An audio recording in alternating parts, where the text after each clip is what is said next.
Okay, so get this. Trying to build a website back in the early 2000s was a total headache. I can imagine. It was like trying to build a house with only a hammer and nails. Wow. You needed tons of expensive hardware. Okay. The software was like deciphering ancient hieroglyphics, and it took forever. Oh, I bet. But then came along Amazon Web Services or AWS, and boom, they made it easy and affordable for anyone to launch their website. That's fascinating how that same story is playing out in the world of blockchain today. Really? Building a functional blockchain can feel like those early website days. Interesting. It's complex, it's resource intensive, Okay. and unless you've got a team of experts in deep pockets, Right. you're probably not going to compete with the big players. So what's the solution? Well, Are we all doomed to be stuck with the blockchain giants forever? not necessarily. Enter Polkadot, a platform that's aiming to be the AWS of Web3. Interesting. It's designed to simplify blockchain development Okay. and make it more accessible for everyone, Got it. instead of building everything from scratch. Right.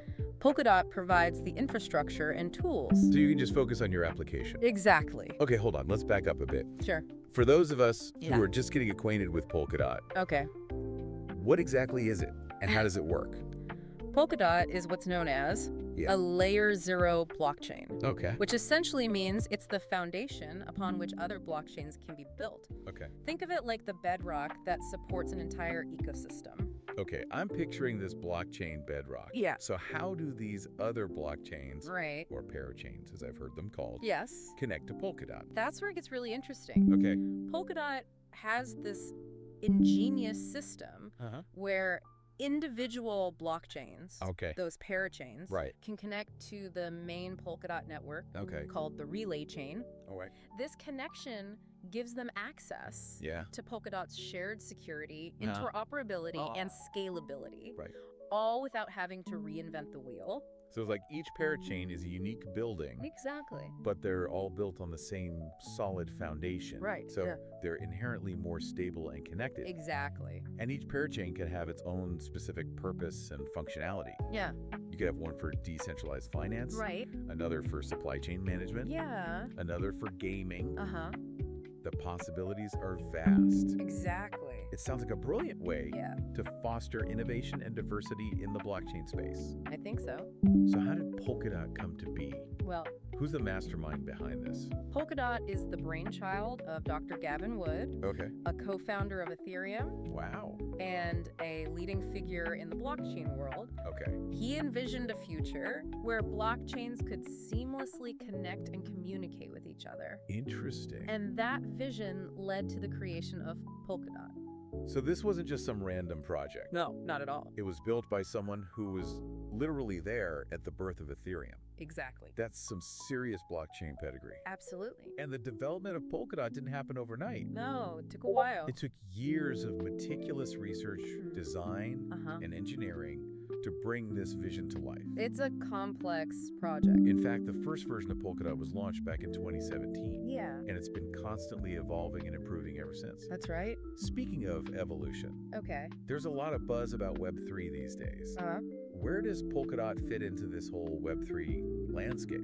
That's a crucial question. To understand Polkadot's role, it helps to look at the evolution of the web. Right. We started with Web 1, which was basically just static web pages. Like online brochures? Exactly. Yeah, I remember those days. Yeah. You could look at information, but there wasn't much interaction. No. It was kind of like a one-way street. Yeah. Then came Web 2, right, which brought us dynamic websites, social media, and a whole new level of user interaction. Okay.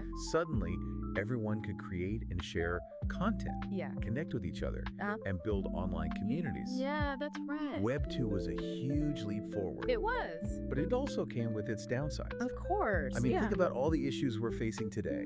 Data privacy, censorship, and the dominance of a few tech giants. You're hitting on a key point. Yeah. Web 2, for all its advancements, became heavily centralized, with a handful of companies controlling vast amounts of data and wielding enormous power. So where does Web 3 come in? Right. And how does Polkadot play into this shift? Web 3 is the next iteration of the internet, and it's built on the principles of decentralization, transparency, and user ownership. Got it. It's about returning power to the users and creating a more equitable and democratic online experience. And that's where Polkadot comes in. So Polkadot is like the infrastructure layer for Web 3. Yeah. The foundation upon which these new decentralized applications and services can be built. Precise. Polkadot provides the tools, the security, and the interoperability needed to make Web 3 a reality. That's right. I'm starting to see how all of this connects. How Polkadot's history and its vision for the future of the internet are intertwined. Yeah, it's very interesting. It's a fascinating journey. It is. And we're just getting started. Exactly. It is. We're just getting started. Let's dive into some of those parachain projects. Okay. Would you like to know more about what's being built on Polkadot? Oh, absolutely. Color me intrigued. Okay. What are some of these standout parachain projects that are really catching your eye? Well, one that comes to mind is Akala. Okay. Think of it as a DeFi hub, offering a suite of financial tools built on a parachain. Okay. That means it leverages Polkadot security and interoperability for things like stablecoins, a decentralized exchange, and liquidity protocols. So it's like a one-stop shop for all things DeFi. Yeah.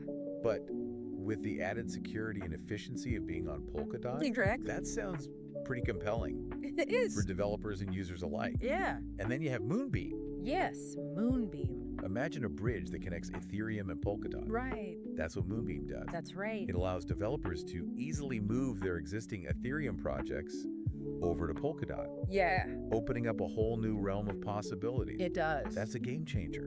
It is. Especially for developers who are already invested in the Ethereum ecosystem. Right.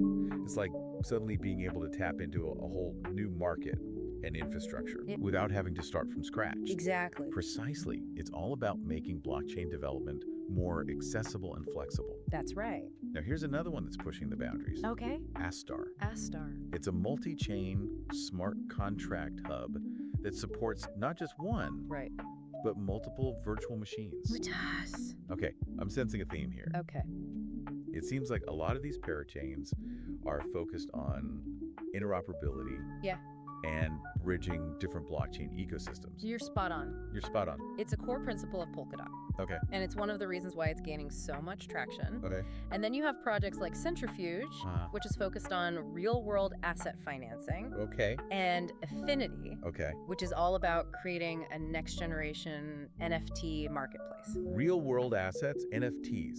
Those are some hot topics right now. They are. I'm starting to get a sense of the sheer breadth of innovation that's happening on Polkadot. It's truly remarkable to see how these parachains are tackling diverse challenges and pushing the boundaries of what's possible with blockchain technology. Now, I know we talked about the relay chain earlier, but I'm still a bit fuzzy on how these parachains actually connect to it. Okay. It can't be as simple as just plugging in a cable, right? Right. It's a bit more sophisticated than that. Yeah. Polkadot uses a system called slot auctions. Okay. Essentially, developers who want to launch a parachain need to compete for a limited number of slots on the relay chain. Ah, so it's like a bidding war. Yeah. For prime real estate on the Polkadot network. You could put it that way. The bidding is done using Polkadot's native token.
你收听 Space 的截图，再加上关键词新年礼盒，前3位朋友就会获得我们的 AI Web3 提供的新年礼盒周边，也是把这样一份美好的祝福带给大家。希望我们能够齐心协力去建设 Crypto 的世界，然后我们作为 Web3 的居民，希望大家都能够在这个充满了自由但是又怎么说呢，引号危机重重的新世界里面，都能够满怀好奇心的去探索你们属于你们自己的怎么说呢金矿吧。好，那我们今天感谢所有嘉宾的出席，然后我们给我们的听众朋友一点点时间去发送私信，来进行抽奖。抽奖的结果随后波动会在推特上面来进行一个公开。那我来做一下今天的结尾咯。那其实今天的讨论呢，会让我们对 AI 正有更全面的认识。很明显，那现在的这些人工智能的代理仍然处于开发和实验的一个比较早期的阶段，但有一些已经取得了初步的成功。AI 正既不是无所不能的救世主，也不是毫无价值的泡沫。虽然他们还尚未能完全自主，而且在当前的状态下，也几乎谈不上非常实际的实用价值，但这个新兴领域很可能具有重大的潜力。AI agent 的真正价值在于它如何与人类协作，如何去解决一些实际的问题，如何推动社会的共同进步。那我们站在这样一个技术变革的十字路口， AI agent 的未来既充满希望也充满挑战，值得密切关注其发展和成熟程度。最后呢，我想用一句话来总结我们今天的讨论：技术本身并不是泡沫，泡沫的是我们对技术的过度期待和不切实际的幻想。如何在这个中间保持一个平衡，恐怕是我们现在需要面对的第一个问题。希望今天的讨论呢，让大家对 AI 的有一个更理性、更深刻，同时也是一个更乐观的认识。感谢各位嘉宾的精彩分享，也感谢大家的参与。我是你们的波动，那我们最后就可以结束今天的 Space 了。感谢我们的小道士，感谢泰德，感谢亚皮，感谢Crypto COO， 感谢 AI Web 3，感谢空白，感谢 YNCN， 然后也感谢刚刚我们掉下去的 Cyrus 好，谢谢。最后一点点时间也感谢我们森尼密感谢你，希望未来能够多多主持或者说是来策划一些紧贴市场脉搏的 Space 的内容。然后我是你们的波动今天也很开心感谢各位，感谢我的好朋友 KOL 们的出席，我知道你们都是来支持我的，谢谢大家，谢谢大家我也看到有来自 BB 社区的朋友，感谢 BB 社区的家人们，给大家手动比心虽然你们看不到。好，感谢各位。那在最后的最后呢，还是提醒一下大家我们今天所有的整场的观点和大家嘉宾分享的一些对未来的判断，希望大家能够谨慎对待。虽然我们聊得热火朝天但是呢，各位如果要涉及到这个买卖市场交易这样的行为呢，还是希望大家能够做好自己的研究。那在这个前提下，我们能够安安全全的挣到钱，然后也能够稳稳当当的把钱留在自己的钱袋子里面，是非常重要的一件事情。希望大家都在Web 3能够挖到属于自己的第一桶金。感谢大家。那还是一样老规矩，波动最后会放一首目送大家离开的音乐，我们就可以散场了。各位记得去进行抽奖抽奖的条件波动刚才已经说了，我会检查的请一定记得关注我们的森林密和我们的 AI Web 3和我们的其他几位KOL 的朋友和我们的研究员朋友们。感谢大家今晚的出席，我们在这样一首音乐当中来结束我们今天的这个 Space 朋友们，祝大家2025年发大财行大运，拜拜啦。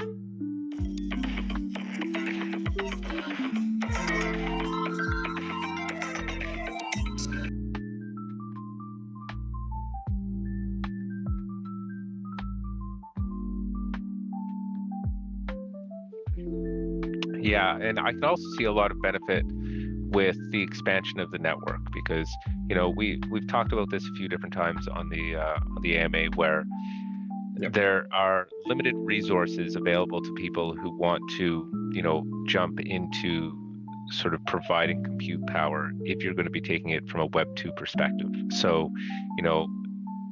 offering a device to a Web 3 audience and incentivize them through the deep in profit sharing model, I think allows you to have this much larger and much more accessible decentralized network that is like you said going to continue to keep IG3 at the forefront on the edge of innovation, and those enhanced capabilities of the decentralized infrastructure not only provides the security and the availability of not worrying about data outages or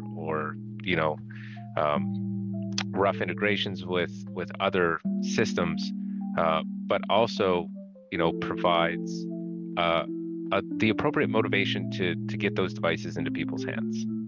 So yep. I want to add more that when I work with the Deepin user, right, I think the gap between the Web 2 and Web 3 is very minimal. So users just can order the hardware device or contribute their laptop and mobile. Then they can earn the rewards and earn the token and zone the network, right? So I think it's super easy for for us to like a bridge between the Web 2 and Web 3 user with the debugging process.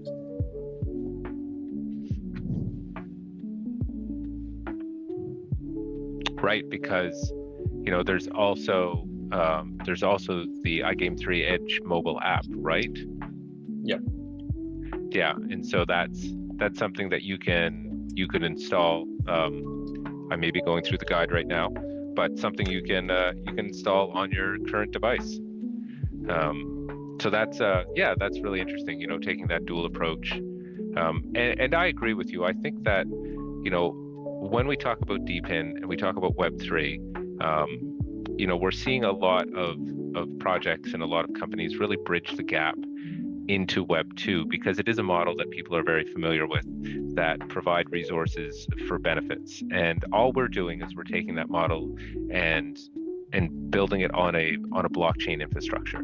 So instead of your XP that you would get with your loyalty card to your favorite coffee shop, you're getting tokens, which can then be turned into actual money. So I think taking the complexity out of Web3 and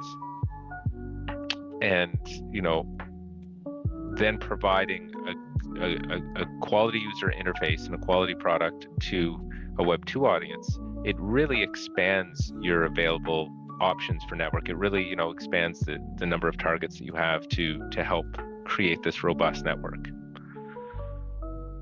Yeah, totally agree with your approach. Yeah, so I was wondering, what are the next milestones? I mean, we've talked a little bit about where you guys are right now. What is next? What do you guys want to target?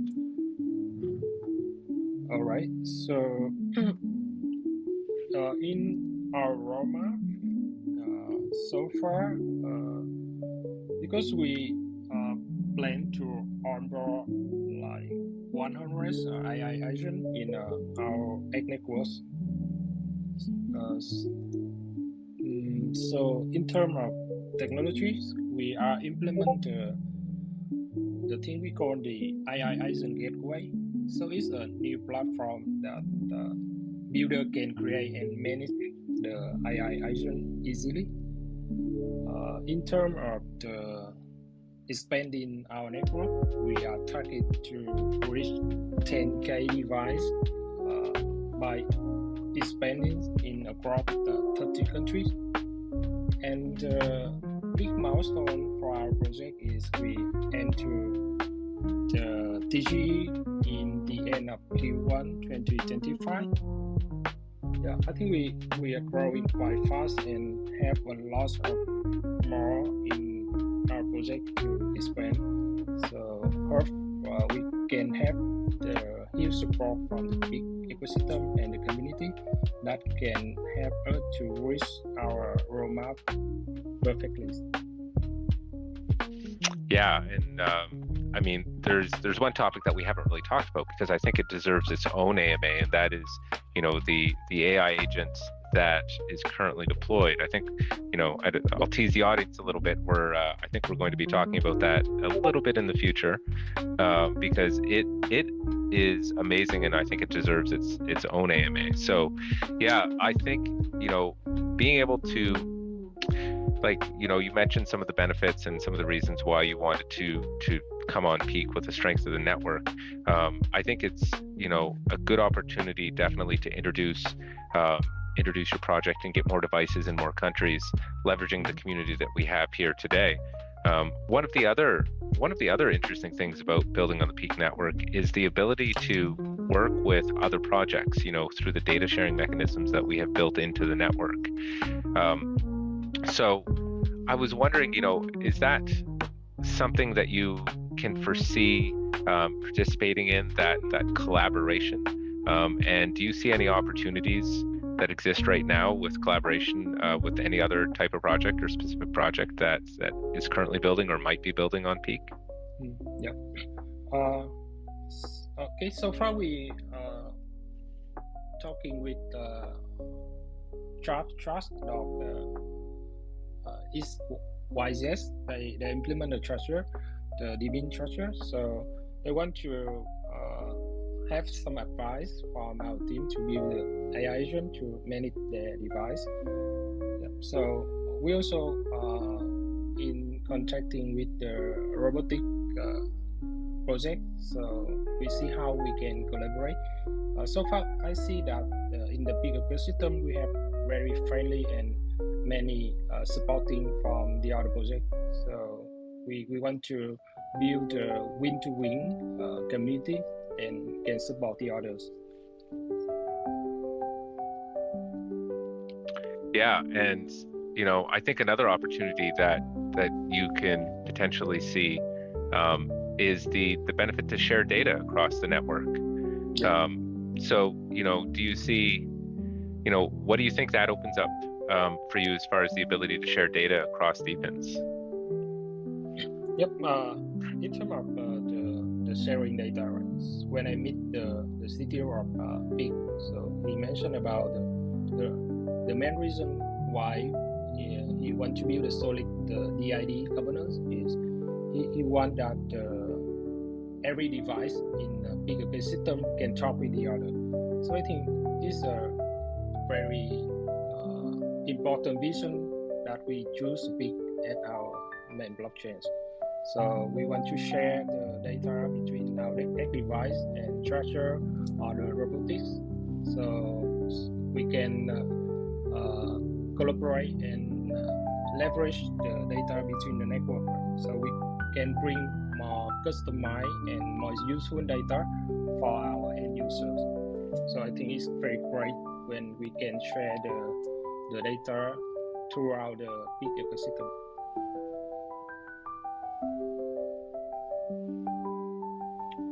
Yeah, and I think one of the interesting things that we see when projects come in and start exploring the possibility of sharing data across the network with other projects is projects being able to see other opportunities that they can potentially take advantage of or leverage. And conversely, when a project such as yourself that's going to be building AI agents on the network comes in, I think a lot of other projects look at you and say, this is a project that I see with a lot of value.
you